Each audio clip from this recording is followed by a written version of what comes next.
Saudari dan saudaraku yang dikasihi Tuhan,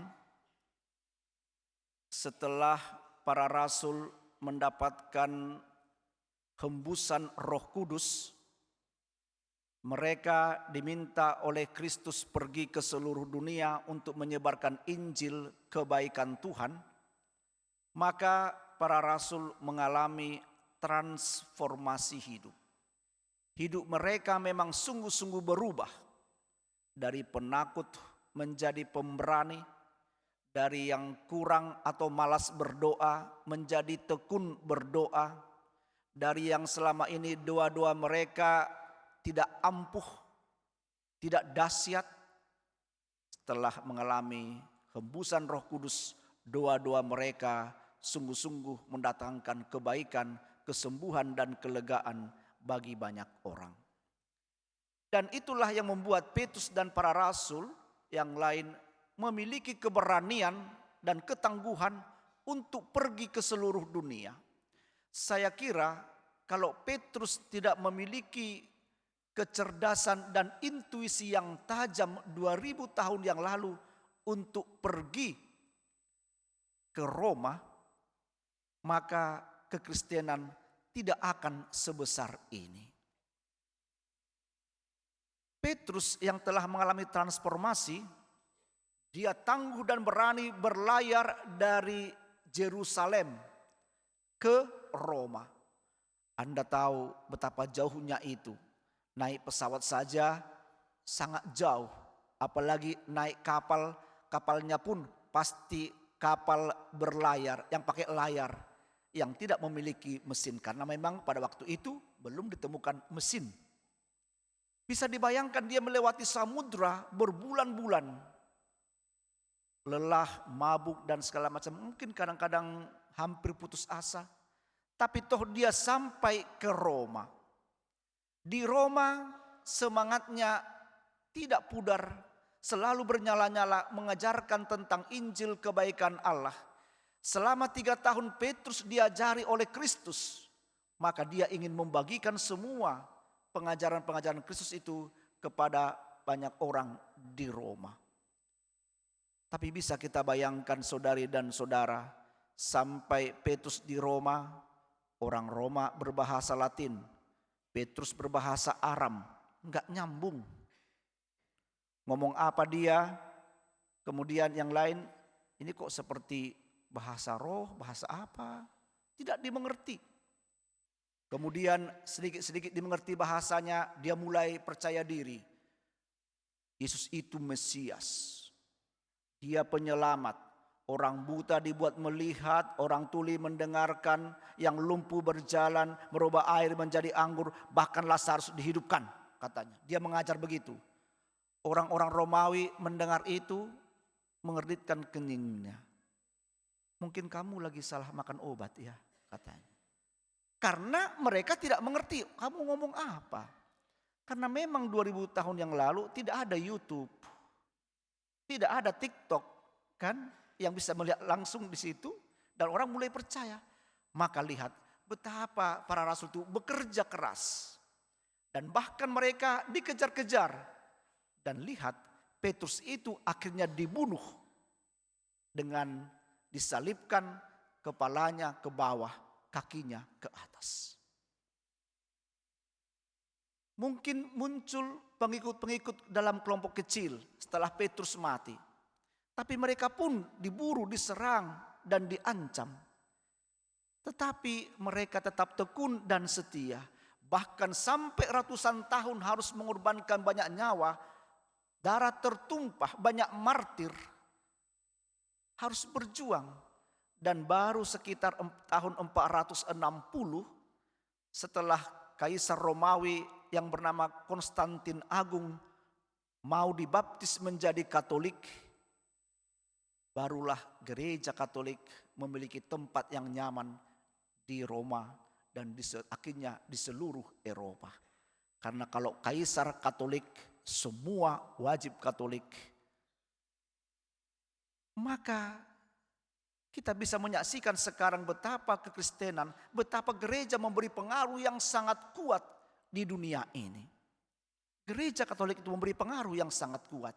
Lihat sekarang tahun berapa? Tahun 2026. Itu kan diukur dari sejak Kristus lahir ke dunia ini. Di mana-mana seluruh dunia hari Minggu itu hari merah. Hari Minggu itu hari apa? Hari untuk orang Kristen, orang Katolik menyucikan Tuhan. Maka saudari dan saudara, itu yang dikatakan oleh Kristus. Kamu jangan takut kalau dibunuh dan disiksa. Hanya tubuhmu yang mati, tapi jiwamu, semangatmu, ajaran-ajaranku itu tak akan pernah bisa mati. Dan lihatlah dampaknya sekarang, ajaran Kristus itu menguasai dunia ini. Dan kita sekarang diminta untuk tetap menjadi penerus seperti para rasul. Tangguh, tekun, dan setia, tidak putus asa. Mengajarkan nilai-nilai katolisitas itu kepada semua orang. Kita sekarang bagaimana? Petrus saja yang begitu berat perjuangannya, dia berhasil melanjutkan kekristenan itu.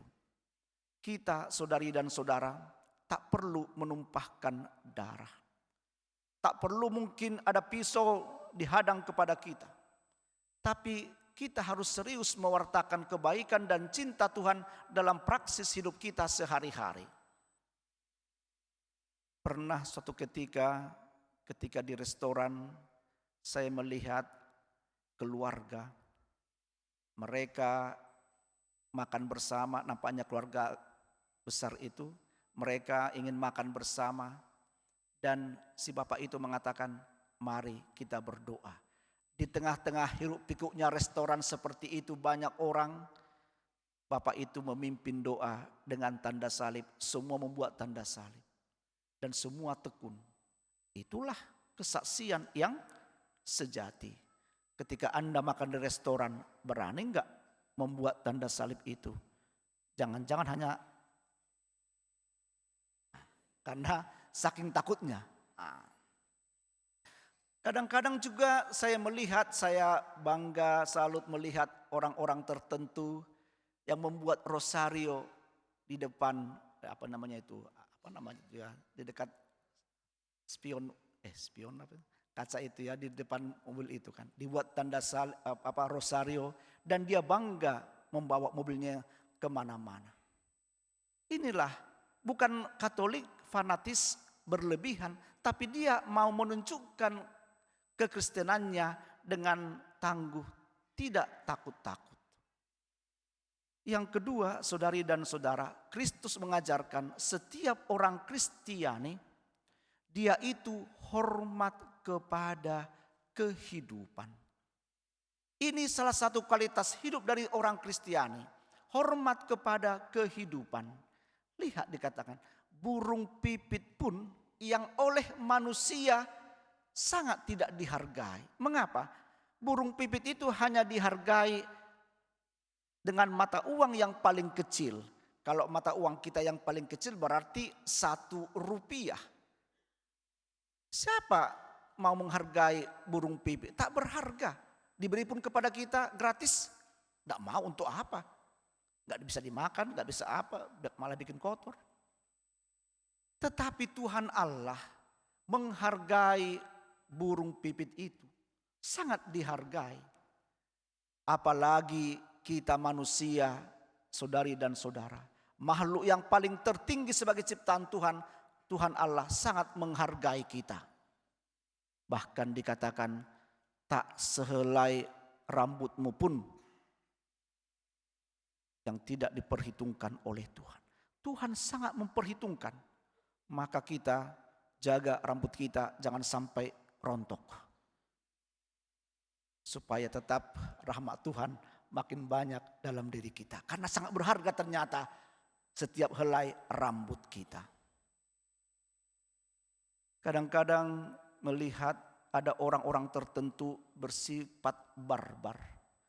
Dilihat ada biawak dikejar-kejar, dijerat, dipotong, dimakan. Kayak kurang makanan. Ada dilihat ular sawah dikejar-kejar, dipotong, dimakan. Padahal tidak mengganggu kehidupannya. Ada orang suka berburu, pergi ke hutan hanya untuk menembak memuaskan batinnya. Tidak hormat kepada kehidupan. Kita pun saudari dan saudara, mari menghargai, menghormati kehidupan. Hormat kepada semua alam ciptaan, juga kepada orang-orang di sekitar kita. Adakah kita memperlakukan karyawan-karyawan kita, ART kita, sungguh-sungguh menghargai harkat dan martabatnya? Adakah kita memberi gaji upah yang sepadan dengan pekerjaannya? Maaf, kadang-kadang ironis, rumah kita bisa mewah, bertingkat-tingkat, lantainya lantai marmer, punya kolam renang, kamar Anda seluas setengah lapangan futsal. Tetapi ketika melihat kamar ART, mirip seperti gudang. Betapa ironisnya hidup Kristiani kita. Maka saudari dan saudara, mari tunjukkan kita orang-orang Kristiani yang sejati, hormat kepada kehidupan, mencintai sesama dengan hati yang tulus, nurani yang murni. Itulah saksi Kristiani yang sejati. Amin.